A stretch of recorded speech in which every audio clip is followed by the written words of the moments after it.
It's October 20th of last year against UMass. Coach, go ahead. Great night. Really proud of our football team.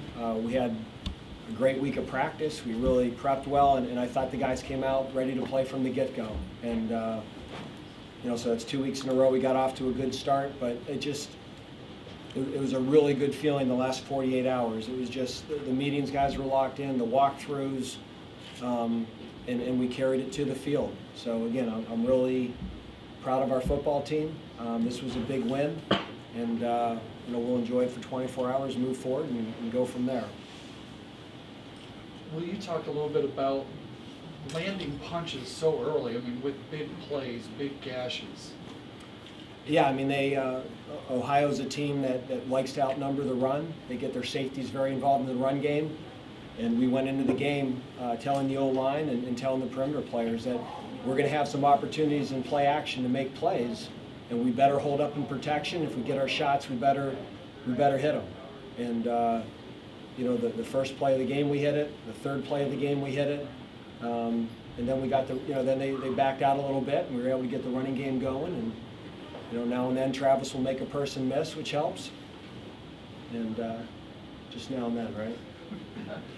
But so that really got them backed out a little bit, and but we had to do that early. That was the key to this game. We were going to have an opportunity to make some big plays and attack the coverage, and we came up with two big plays early, which helped. Will you talk a little bit about his play? I mean, we've been seeing it all year, and I mean, will you just talk a little bit about the player that he's become offensively?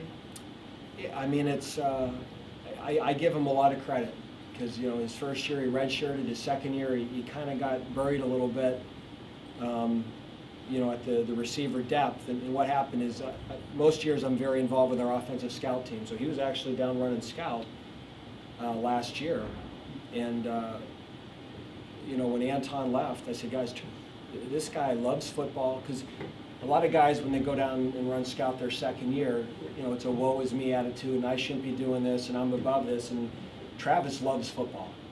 He loves getting the ball in his hands. And last year on scout, I mean, he was making our starting defense miss. And when the whole thing happened with Anton, I said, when this guy has the hands on his ball, his hands on the ball, he can do good things and make people miss. Let's give him a shot. And it was just a steady progression that right away in spring football. And he's very tough. One of the concerns was he big enough to pass protect? But he's just so tough and so physical that he's become a really good pass protector too. So, at first we thought, hey, he might be a spot player, and he just worked his way into being an every down player for us. And he makes people miss. He gets hard yards for us. He protects well. And I'm really proud of him, because there's so many people in that situation that would have stopped working and just said, hey, I'm going back to Florida, this isn't for me. And so I give him a lot of credit. When he was scout team, was he wide receiver still? Yeah, but we'd throw him a lot of the bubble screens and a lot of those things that are more, he was just very elusive in space. That when he got the ball on the edge in space, he would make our starting defense miss. The offense did its job, and then the defense did its job too. We just expound on defensive performance. I mean, they were awesome. I mean, Ohio's a good offense. I think they're averaging over 30 points a game. I mean, Tettleton is a heck of a player. Foster's a good player. That's a very good offense. And they've scored a lot of points, and they've scored points against good teams. So we got a pass rush, which helped. I think getting a lead helped, made them a little bit one-dimensional, and we covered them well. And again, we got 2 turnovers, and it was great. We had the 1 turnover on offense, and then right away our defense responds and gets another one. So, can you, in generalities, what was the game plan defensively? What did you want to do? I mean, again, they're a team that they're throwing the ball very well, but if you spread out with them, they run the power read, they run the zone read. Tettle can run it, Blankenship. So it was really to mix things up. I think last week was a week we played a lot of too high and dared them to have drives, and today we had to switch things up on them. You know, we did not pressure a lot, but we mixed up our first down calls in terms of outnumbering the run and not outnumbering the run. You know, hoping you'll guess right, and hoping if you outnumber the run, you can hold up against the pass.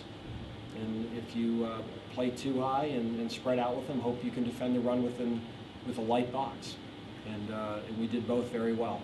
And I think you kind of mentioned this, but will you talk a little bit more about when you had the point lead, you made them really one-dimensional, didn't you? You kind of could figure out more what they were doing. Well, yeah. I mean, I just think that, you know, that they're a good football team. They've won a lot of games, and they weren't going to lay downs. But at that point, when you're down 21-0, 28-0, you got to go fast and throw the ball, and it's hard to be balanced. And they're a team like us that typically has long, sustained drives, and that was not going to be the way back in the football game.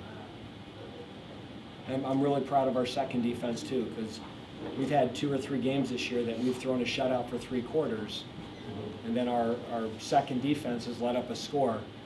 And so, you know, at that point we had the game won and we were going to get guys healthy, but our starters on defense were on the sidelines, fired up, and they did not want to give up that shutout. And so I'm really proud of some of the younger guys we have on defense that got off the field and didn't give up a score. That was very important to our defensive guys to get a shutout. Anything else? Now, let me just say one thing. We didn't have a lot of people there, but for the people that came out tonight, and especially our students, I really want to thank them. That the people who were there were vocal, and our seniors deserve that, and we're appreciative of the people that did show up tonight. And I'm sorry, Dave, can you talk a little bit about the performance of your seniors? I mean, you've got all of them out there. And Played every one of them. Got and- Pat Brown in, got Tim Love in. And you got some strong performances from some of those guys, Yeah, too. Tim Love had a tackle. That was great to see. Yeah. Pat Brown had 1 carry for -2 yards. Now, that's a team. Yep. It's a team.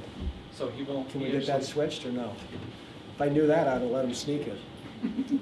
Get him in the. I'm afraid he gets a team rush. Get him in the so- get him in the stats. So no, our seniors are good leaders and they're good players, and you know, that's important with a senior class. When you have a senior class that a lot of the guys are playing and a lot of those guys are your better players, you know, they help the team work through the tough times because it's their last shot. So they again, you know, we'll go back and watch the film, but I'm sure they played well. Anything else for Coach?